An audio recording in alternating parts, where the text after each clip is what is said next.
What's up everyone? Welcome back to chatgpt vlogs. Today we're here at the iconic Shibuya crossing. And as you can see, it's a rainy day here in Tokyo. Most people wait for sunny weather before exploring the city, but honestly, I think Shibuya becomes even more beautiful when it rains. Just look around. The colorful umbrellas, the bright neon lights reflecting on the wet streets, and thousands of people moving in every direction, it feels like you're walking inside a movie scene.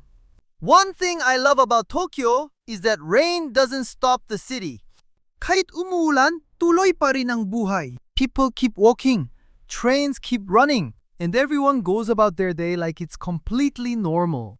As we stand here at Shibuya Crossing, mapapansin ninyo kung gaano ka-amazing ang atmosphere. The streets shine like mirrors, reflecting every light from the giant billboards and buildings around us. Then listen to the sounds. The raindrops hitting umbrellas, footsteps splashing through puddles, and the constant energy of the city. It's busy, but somehow relaxing at the same time.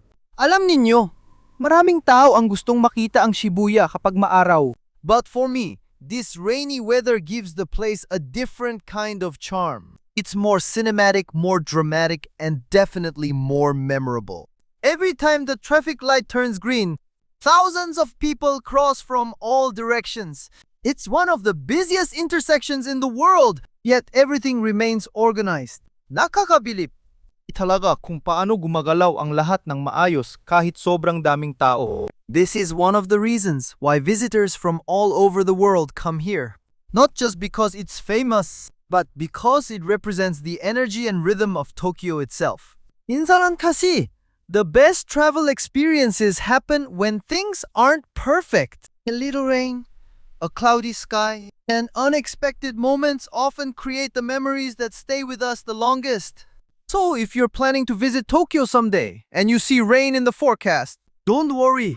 Grab an umbrella, walk through the streets, and enjoy the experience. Baka mas magustuhan mo pa ito kaysa sa sunny day. Standing here in the middle of Shibuya, surrounded by lights, umbrellas, and endless city energy, it's easy to see why this place is one of Japan's most famous landmarks.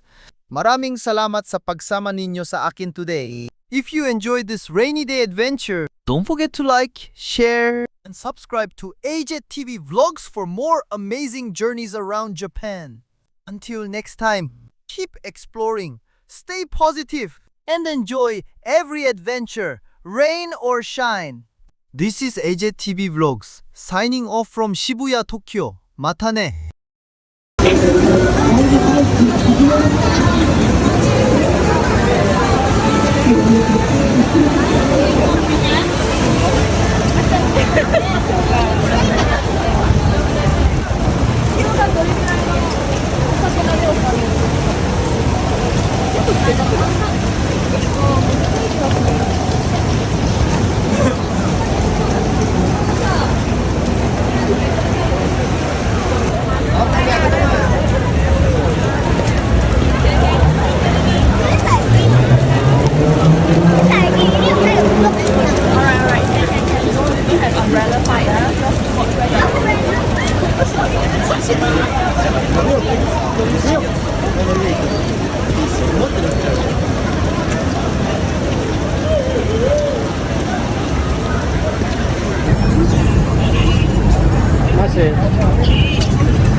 Cambia. A ver. ¿Cómo cambia?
들어서